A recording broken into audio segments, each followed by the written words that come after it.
नमस्ते भारत। आप सभी लोगों के बीच में एक बार फिर से मैं उपस्थित हो गई हूं। तो निवेदन सबसे पहले मेरा वही कि प्लीज आप सब लोग इस वीडियो को लाइक कीजिएगा, अंत तक देखिएगा, शेयर कीजिएगा और साथ के साथ मेरे यानी आपके अपने चैनल ममता पेन्यूली काले उवाच को सब्सक्राइब करते हुए बेल आइकन को प्लीज जरूर हिट कर दीजिएगा, ताकि जब भी मैं लाइव आऊं, कोई रील या वीडियो अपलोड करूं तो उसकी नोटिफिकेशन आप सभी लोगों को तुरंत मिल जाए। आज बात की जाएगी मैडम सोनिया गांधी जी की। इतिहास के पन्नों में दफन एक कड़वा सत्य सोनिया जी का आपके सामने रखने वाली हूं, जिसको इन्हीं की एक सीनियर नेत्री और भारत की एक वरिष्ठ कैबिनेट मिनिस्टर ने उजागर अभी अभी किया है। आप इसको सुन करके स्पष्ट तौर से यह समझ जाएंगे कि कांग्रेस पार्टी, जिसका डंका पूरे भारतवर्ष के अंदर बजता था, जिसको बनाने में लाखों करोड़ों नेताओं और कार्यकर्ताओं का खून पसीना लगा है, वो आखिर नेशनल लेवल से 10 जनपद की पार्टी कैसे बन गई। सोनिया जी के हाथ में जब कांग्रेस पार्टी आई तो उसके बाद इस पार्टी का सिर्फ और सिर्फ भट्टा बैठा, रिवर्स गियर लग गया पार्टी का, पीछे पीछे पीछे चलती चली गई पार्टी। नजमा हेपतुल्ला जी का नाम आई एम श्योर आप सब लोगों ने सुना होगा। वो इस देश के अंदर केंद्रीय मंत्री रही हैं, मणिपुर की गवर्नर रही हैं और राज्यसभा की उपसभापति भी रही हैं। नजमा जी कांग्रेस की वरिष्ठतम नेत्रियों में से आती हैं।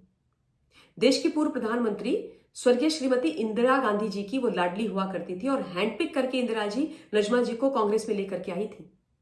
4 दशकों तक नजमा जी कांग्रेस पार्टी में रही और फाइनली सोनिया गांधी जी के दुर्व्यवहार से इतना तंग हो गई कि 2004 में उन्होंने अपनी पार्टी को छोड़ा और भारतीय जनता पार्टी में वो आ गई। नजमा जी ने एक ऐसा वाक्य अपनी आत्मकथा में लिखा है जिसे सुन करके आप चौंकने वाले हैं, और मैडम सोनिया गांधी का जो असली स्वरूप है वो आप लोगों के सामने आ जाने वाला है।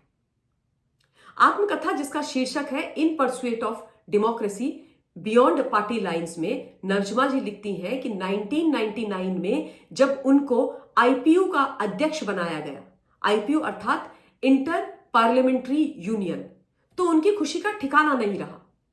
जब उनको यह पद दिया गया तब वो बर्लिन में थी और वो बर्लिन से अपने देश के 2 लोगों से ये खुशी शेयर करना चाहती थी। एक उस वक्त के प्रधानमंत्री भारत के और दूसरी अपनी कांग्रेस की राष्ट्रीय अध्यक्षा सोनिया गांधी जी। पहले उन्होंने प्रधानमंत्री जी को फोन किया और तब प्रधानमंत्री होते थे आदरणीय स्वर्गीय श्री अटल बिहारी वाजपेयी जी। अटल जी ने तुरंत से नजमा जी का फोन उठाया, उनसे बात करी। खबर जब उनको यह मिली तो नजमा जी कहती हैं कि उनका खुशी का ठिकाना नहीं रहा। उन्होंने बोला कि मैं 2 कारणों से बहुत खुश हूं। पहला कि ये इतना बड़ा पद भारतवर्ष को मिला है और दूसरा कि ये पद भारतवर्ष की एक मुस्लिम महिला को मिला है। नजमा जी का खुश होना भी लाजमी था, क्योंकि ये एक हिस्टोरिक फर्स्ट था भारत के लिए, बहुत बड़ी चीज थी भारत के लिए, ऐतिहासिक चीज थी। उसके बाद उन्होंने सीधे सोनिया जी को फोन किया। सोनिया जी को जब उन्होंने फोन किया तो उनके मन में यह विचार था कि सोनिया जी तो खुशी से उछल पड़ेंगी ये खबर सुनकर, बहुत उनको शाबाशी देंगी, लेकिन ऐसा नहीं हुआ। फोन की घंटी बजी सोनिया जी के घर में।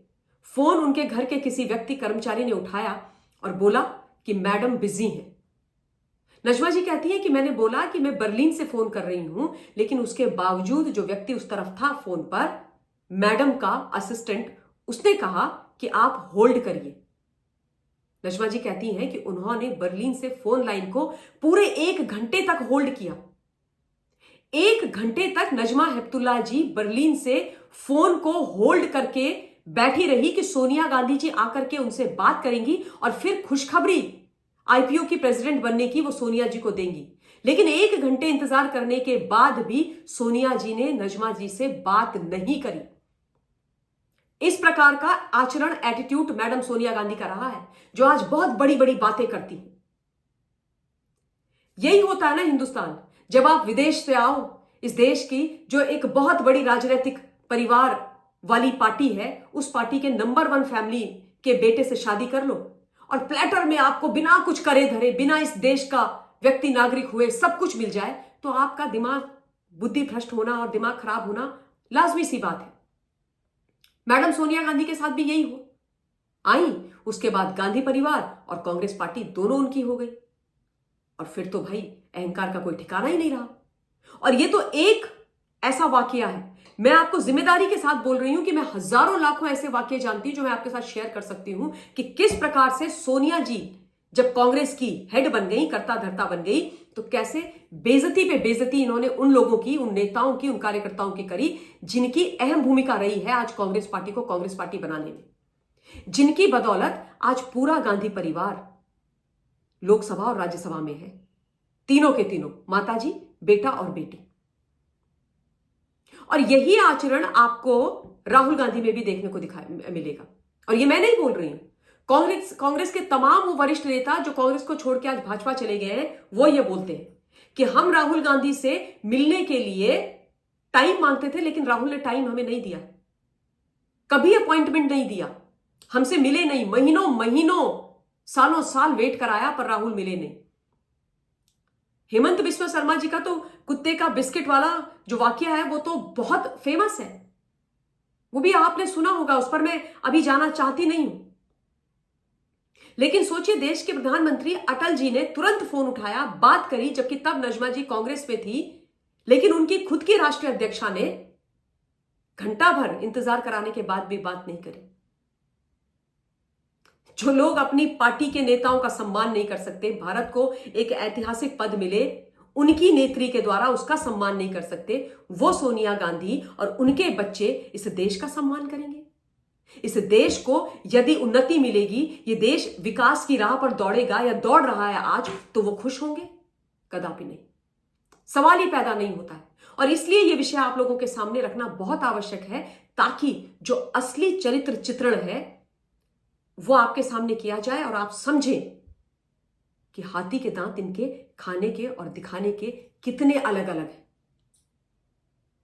यही होता है जब आप मेहनत नहीं करोगे, जब आप किसी चीज के लिए आप कोशिश नहीं करोगे, बैठे बिठाए बिना कुछ किए आपको वो मिल जाए जो आप डिजर्व भी नहीं करते, तो यही होगा, यही होगा। और तब इस देश के अंदर अगर एक चाय बनाने वाले के बेटे अपनी मेहनत, अपनी शक्ति, अपनी ताकत, अपनी ईमानदारी से देश के प्रधानमंत्री बन जाए, तो राजसी परिवार फोकट में जिनको मिल जाता है, सोने की थाली में चांदी की चम्मच से खाने वालों को तकलीफ होगी, इसमें कोई दो राय नहीं है।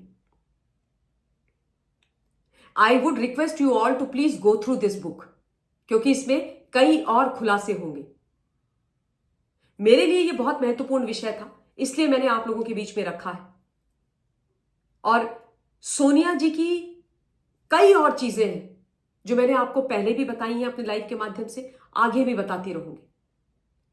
क्योंकि आज जिस प्रकार की नाटक और नौटंकी ये लोग करते हैं ना, संविधान की प्रतियां हाथ में ले लेकर के ये बोलकर लोकतंत्र खतरे में है, वो तो इनके चरित्र का देश के विरोध में जाने वाला सिर्फ एक पहलू है। कई ऐसे पहलू हैं जिन्हें सुनकर के आप दंग हो जाएंगे। समय समय पर उनको मैं आपके बीच में अवश्य रखूंगी। इन्हीं शब्दों के साथ इस वीडियो के लिए इतना ही। बहुत बहुत धन्यवाद। जय हिंद।